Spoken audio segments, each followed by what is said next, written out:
I gave Mike a sip of this yesterday.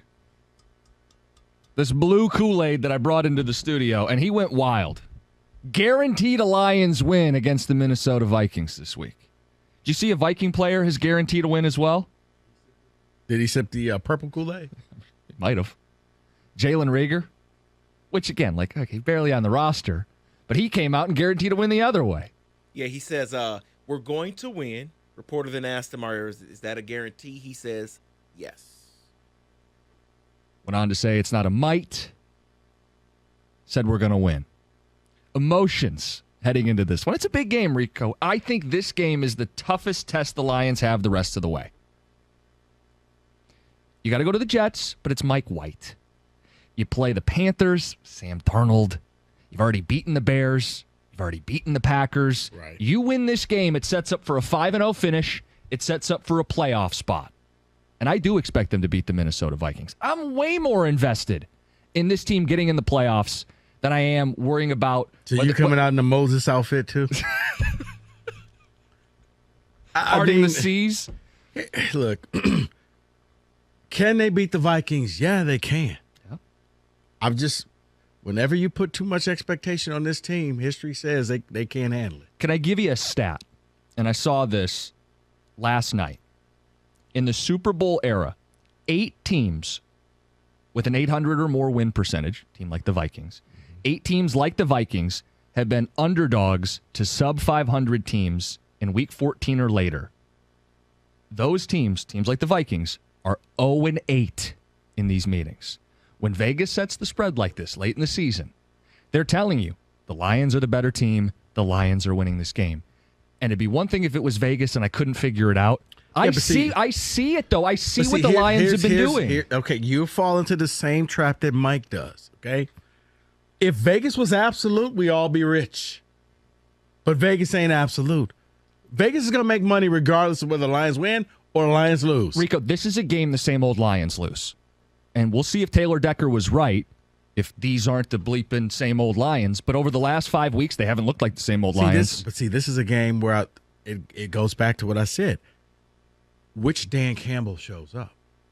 Because the Lions have had the talent. Lions had the talent to beat the Bills on Thanksgiving. They should have beat the Vikings earlier this year. But right, the Bills game was the game you could have put an end to a lot of SOL stuff. Yeah. Because the world was watching you.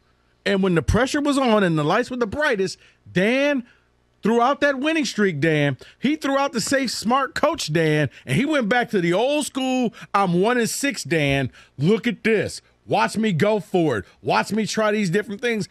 Hey, watch my clock management at the end of games. It's like, Dan, what are you doing? But Rico, the team's playing better. Oh, don't do the Chapman song, please. Not even subtly underneath. Please stop. It's like, who's breathing? Okay. I was like, is Roberto okay? Right, I was like, did he die in the studio? Did he leave his mic on? Like, man, somebody go shut his laptop. Rico. Honestly, you walk in that studio too fast and he shuts his laptop. I don't know what he watches in there. I acted like I didn't. Roberto? I acted like I didn't see it, but it was very. Oh, yes. Anyway, like your teenage son when you walk in his room. Yeah, don't stand up, Roberto. Just knock first. Let's go to the phones. 248-539-9797. There's optimism. There's emotion. There's a lot riding on this game. Are you more focused on the playoff push or the draft pick? Because the Rams are playing tonight. And, Rico, you think that's more important? Long term, I do. Okay. Short term, yes. It'd be nice. They go out there and win. They get a playoff spot. I'm talking about, I would love to do shows where we talk about, like every year there's about 4 or 5 teams that can win a Super Bowl. I would love to do that show where expectations are so high that if this team doesn't make it to the NFC Championship, season's a failure. No, but I get what you're saying, but play both scenarios out. The Lions win 2 or 3 the rest of the way, but they get that number 2 pick. We go into next year feeling good. I think we'd feel better if this team got in the playoffs and had the 4th or 5th pick. Okay, this is your first year in Detroit. This team and fans are going to feel good going into the season. No, you're talking about expectations. You're right. saying if this team makes the playoffs and still has a pick at the top 5, maybe not 2, right. People are still going to be looking at them as a team that can do it. Jim, they could lose all their games, and next year in August, everybody's going to tell me that this is going to be the year, and this team's going to win 12 games. Come on, man. Yes, they do what you're about to do right now. So don't give me the you need to finish the season out. You need better players here. And you need better players that you can get cheap. That's through the draft. Steve in Clarkston, you want me to pour you a glass? You're on 97.1. Yeah, you can pour me a glass for now and for later because honestly, like what you were saying, like I'm invested now because I love seeing them win. I didn't expect a whole lot this season, but I know on the back burner I have that top 5 draft pick with the Rams. So yeah, I'm gonna enjoy the moment right now, but I'm also, I have that in the back burner. They have a higher pick, even though that say they don't make the playoffs. Yeah, we've won 3 or 4 games and missed.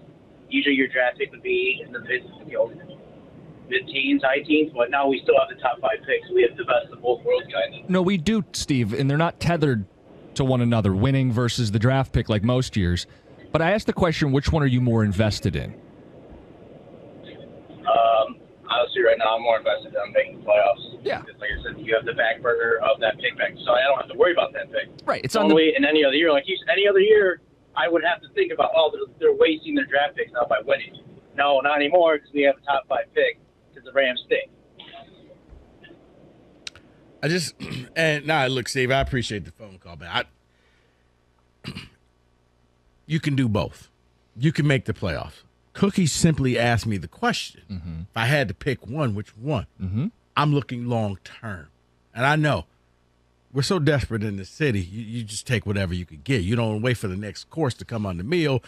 But you don't want to fill up on bread. You got something better. If you get that number 2 pick and you do it right, you offensively have pieces in place. Well, that's the thing. I don't think making the playoffs would be some sort of accident. I think making the playoffs would be a statement. Right.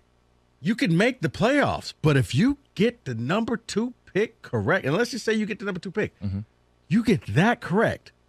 Now you go from being a team that let's just hope they make the playoffs to tell me why this team can't make that jump like you see with the Eagles. Well, now the Eagles are being mentioned as a Super Bowl caliber team. Yeah, but what did the Eagles do? They drafted. And they made the playoffs. Right. They gave them a foundation to build from. They made the playoffs. Right. But they brought in more picks that helped them get over. They made the playoffs last year. So I guess this really comes down to what prepares you more for success in 2023. Yeah. Having the number 2 pick or making the playoffs this year. And I think the number 2 pick can help you because you got the number 2 pick along with the number 15 pick.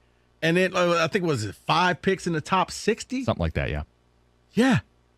Young talent, you could set yourself up. And we've seen it with teams. The NFL is idiot-proof. The Lions has just proven, idiot-proof wasn't good enough for them. They needed guardrails, bumper, and a helmet. And they still couldn't get this thing right. Angelo, you're on 97.1. Hey, what's going on, fellas? Hey, man. Yeah, I was just calling. I agree with Rico because, if you really think about it realistically, even if the Lions make the playoffs, they're, like you guys said, they're going to get bounced first round. So that pick is what we need right now for like you said, the long term. Yeah, it is that thing, man, where cookies. If look at what you got just out of this year's draft, which is turning out to be a really good draft. I mean, Hudson, 17 plays, 3 sacks. Like, he won't keep that pace up. No, but if you find a pass rushing specialist like James Houston in the 6th, then you get Malcolm Rodriguez in the 6th, then Kirby Joseph is a 3rd-round pick. I mean, Aiden Hutchinson, you got 4 quality defensive players out of this draft. Right. Now imagine you go into next year's draft, and of your top 5 in the top 60, you get 4 more defensive players. See, I'd rather see Dan Campbell coach a playoff game. I'd rather see Hutchinson play in a playoff game. I'd rather see Kirby Joseph, Malcolm Rodriguez, James Houston, Okuda, Lee McNeil, all these young guys. Both can happen. But now when you add 4 more players to the defense that you have, now you don't start the year off 1-6. Now, worst case scenario, you're 4-2. So, think bigger. Okay? Don't just think playoffs, think Super Bowl. In order to get to the Super Bowl, you need players on the team. Can I just pause for a second? We are in December, and Rico just said start thinking bigger. Start imagining Super Bowl. I know. This is what winning leads to, people. It's 97.1.